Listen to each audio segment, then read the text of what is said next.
Okay, in this video, we're going to explore lead in and lead out, the merge command, and playing with our vacuum gripper on and off state. Just turn off the video. Uh, I'm not going to do a complete rebuild of a Grasshopper script for this video. I'm just going to dissect the original video we showed in the, I guess, demo where we picked and placed marbles and dropped them in a bucket. It's a great example because we're turning a vacuum pump on and on. I'm sorry, the vacuum gripper on and off at different stages. And we're doing a lead in and lead out. What that means is I have the setup over here where I pick up the marble and go drop it off into a point. I'll play through this real quick. Again, I'm not going to go through this entire script. I'm just going to go through a part of it, but I'll also make it available in the video so you can kind of dissect it with me. So you can see I pick up a marble and I drop it off at that point and the arm goes back. At the time there's marble is orange. I do not have it turning on and off as if it's picking and placing for visualization, but just know that the path works. And I really only want to care about the lead in portion. Lead in means where I drop in and exit. This is lead in, and that's lead out. But during that time, the vacuum turns on and off, and we also have a pause command. It's a good example to show how it works. We haven't touched on it yet, but I also have like these blue tails that kind of help me visualize the path. We can turn that on and off in here. It's a bool. I'll make this a separate video on how to do this.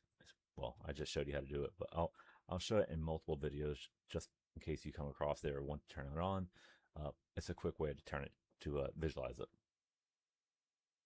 So let's go ahead and just focus on this portion of the code. In fact, let me just move it down here. So just for reference, I have made these 9 points and there's planes in there. So that tells the gripper or UFactory robot to go into these planes and follow out and which orientation to go. By default, there is no vertical line here. That's called a lead in, lead out. I showed you that in an example. In this case, it's 175 mil distance lead in and lead out.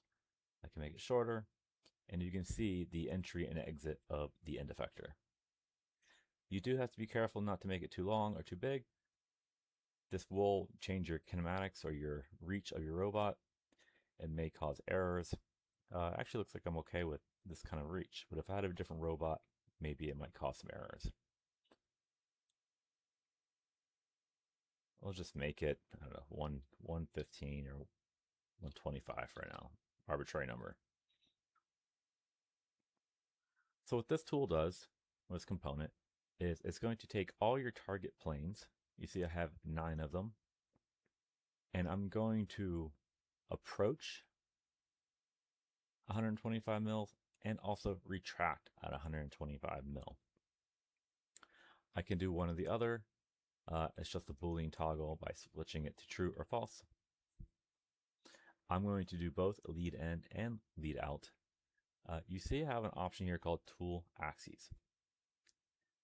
I can also make it global, which is the global world, and tangent path. You can see this one does create a unreachable error.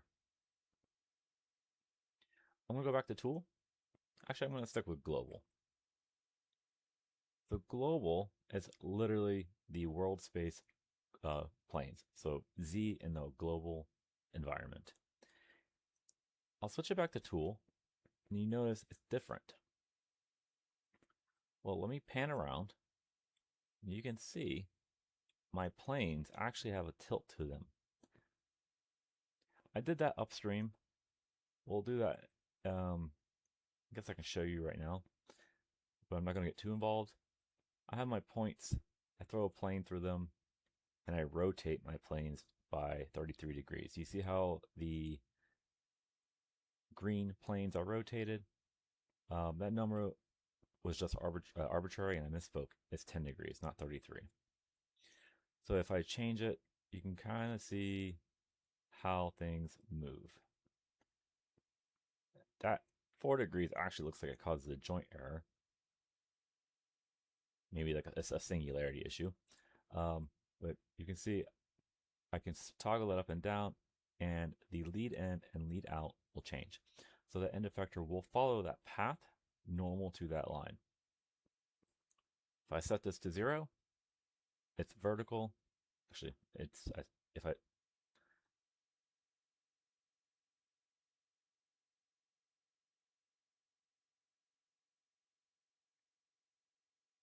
I set it to 0, that is the exact same as if it was the world axis.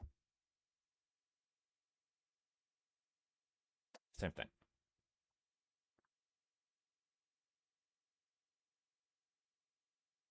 So if I put this back to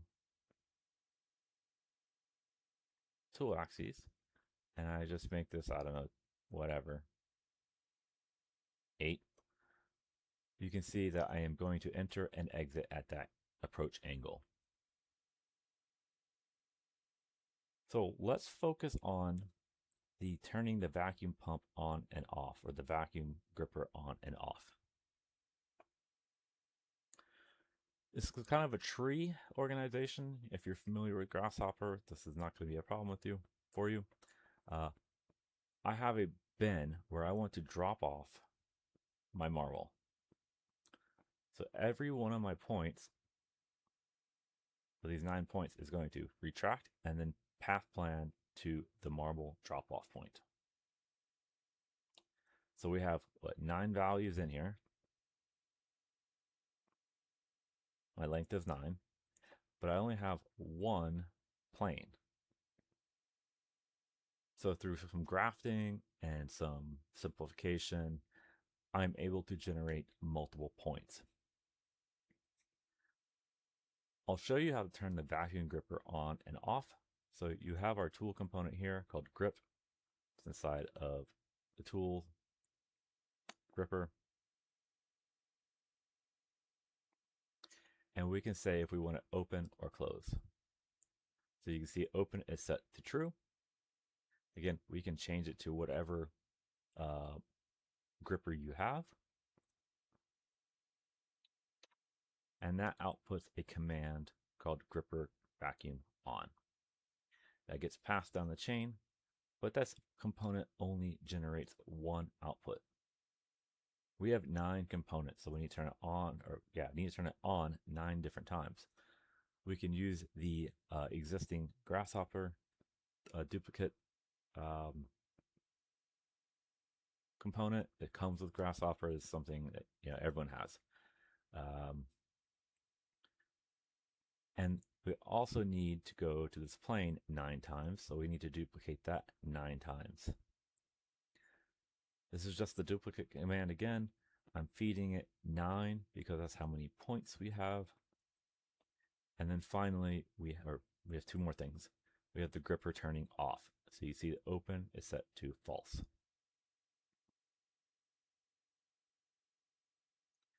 One thing we do have is a wait command. This is a component inside of utilities called wait.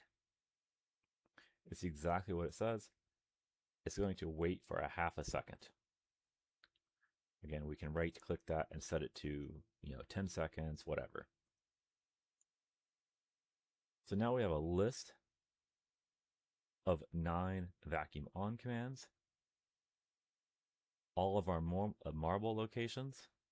So we have 9 planes there. We have 9 drop points that are the same. That's where this bucket is. We have 9 turn vacuums off, and then 9 wait commands. So what that looks like is this. We have a gripper or a vacuum on. We have a linear movement, a PTP movement, a len, PTP, and vacuum off and wait. These len movements is our lead in and lead out. So you see, each branch here is each of the 9 steps.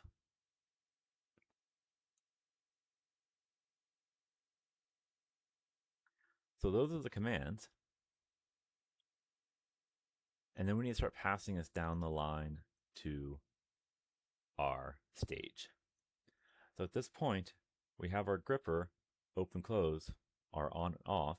We have our PTP movements, but the machine doesn't know our tool offset. Previous video, we talked about how to define our tool offset. If we're using the vacuum, again, I'm using the Lite 6. If you're using a different one, this is dynamically updated. We're going to drag our commands into the tool.